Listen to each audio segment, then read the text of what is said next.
Assalamualaikum warahmatullahi wabarakatuh. Saya Pentinawati akan menjelaskan materi pertama, yaitu hakikat dan pengertian tenaga laboratorium sekolah. Nah, seperti yang telah kita ketahui bersama, laboratorium merupakan salah satu komponen yang penting dalam proses pembelajaran di sekolah, di mana laboratorium merupakan penunjang kegiatan belajar yang menuntut adanya pembuktian dari teori yang didapatkan dengan realita yang sebenarnya. Hal ini biasanya ada dalam bidang ilmu pengetahuan alam seperti biologi, fisika, dan kimia. Nah, mengingat banyaknya peralatan serta beban kerja yang ada di laboratorium, maka diperlukan suatu sistem manajemen pengelolaan yang meliputi pengoperasian dan perawatan peralatan laboratorium serta seluruh kegiatan laboratorium. Manajemen ini meliputi struktur organisasi dan pembagian kerja yang terdiri dari kepala laboratorium, teknisi, dan laboran. Tenaga laboratorium sekolah ini merupakan salah satu tenaga kependidikan yang diperlukan untuk mendukung peningkatan kualitas proses pembelajaran di sekolah. Nah, sebagaimana tenaga kependidikan lainnya, tenaga laboratorium juga merupakan tenaga fungsional. Nah, oleh karena itu diperlukan adanya kualifikasi, standar kompetensi, serta sertifikasi untuk menjadi seorang tenaga laboratorium. Nah, tenaga laboratorium merupakan tenaga kependidikan dengan keterampilan tertentu yang bertugas membantu pendidik dan peserta didik dalam proses pembelajaran di laboratorium. Seperti yang telah disebutkan sebelumnya, tenaga laboratorium itu dibagi atau terdiri dari 3, yaitu kepala laboratorium, teknisi, dan laboran. Kepala laboratorium bertugas dalam mengevaluasi sarana dan prasarana yang dibutuhkan dalam laboratorium. Selanjutnya, teknisi adalah seseorang yang berperan dalam pengoperasian seluruh peralatan yang ada di laboratorium, misalnya air, listrik, komputer, dan perbengkelan. Selain itu, seorang teknisi juga melakukan pemeliharaan atau perawatan peralatan yang ada di laboratorium. Terakhir ada laboran. Seorang laboran bertanggung jawab dalam menyediakan peralatan laboratorium yang diperlukan untuk praktikum atau praktik kerja dan penelitian, serta mengembalikan peralatan tersebut ke tempat semula, merapikan dan membersihkan area kerja setelah kegiatan selesai dilakukan.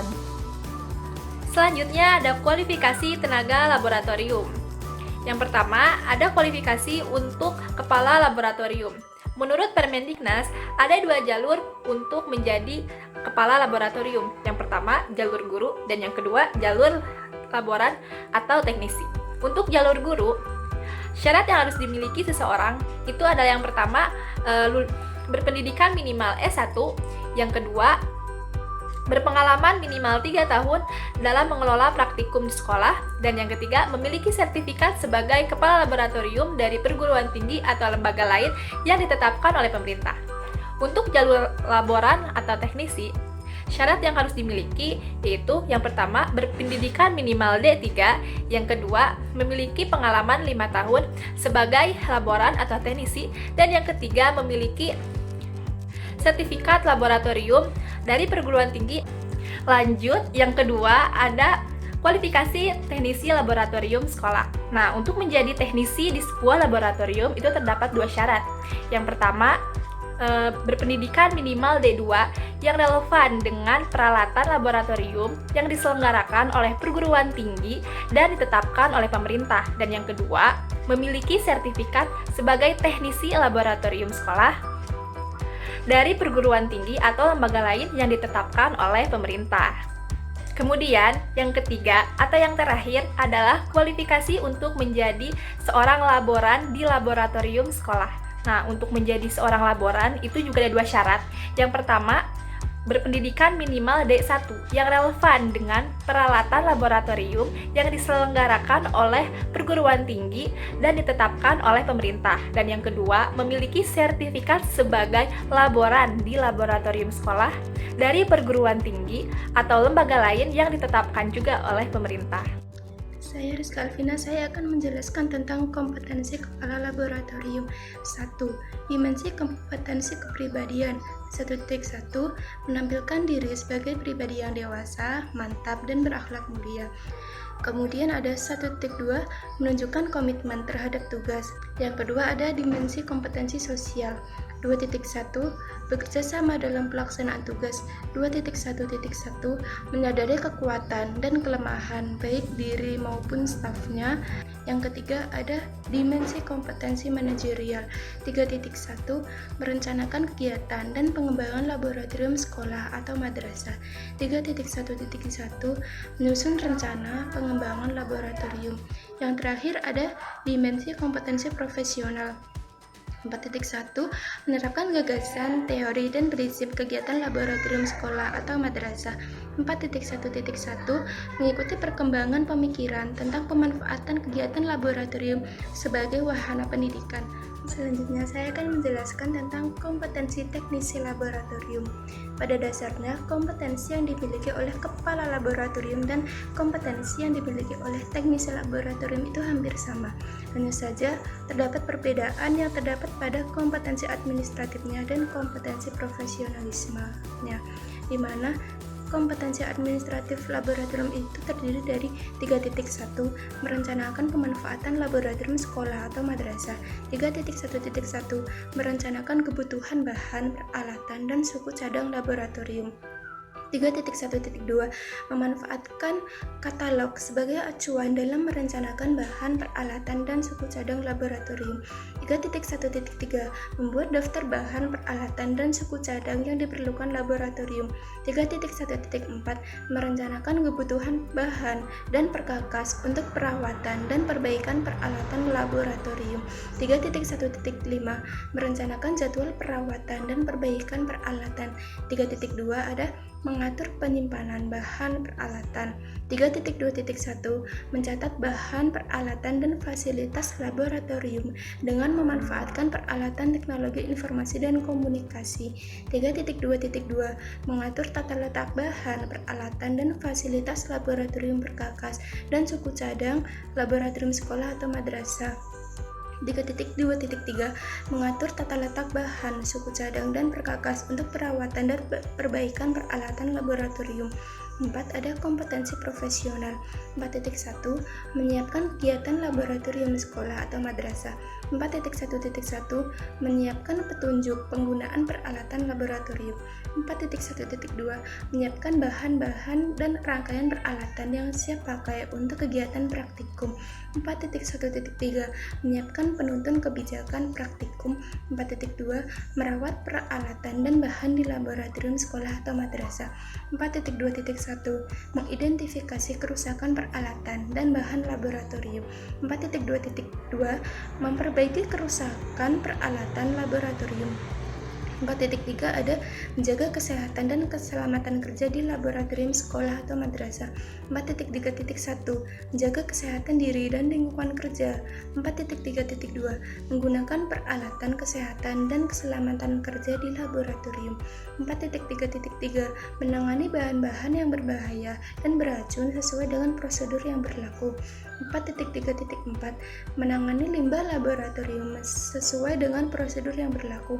4.3.5 memberikan pertolongan pertama pada kecelakaan. Sekian penjelasan materi dari saya, kurang lebihnya mohon maaf.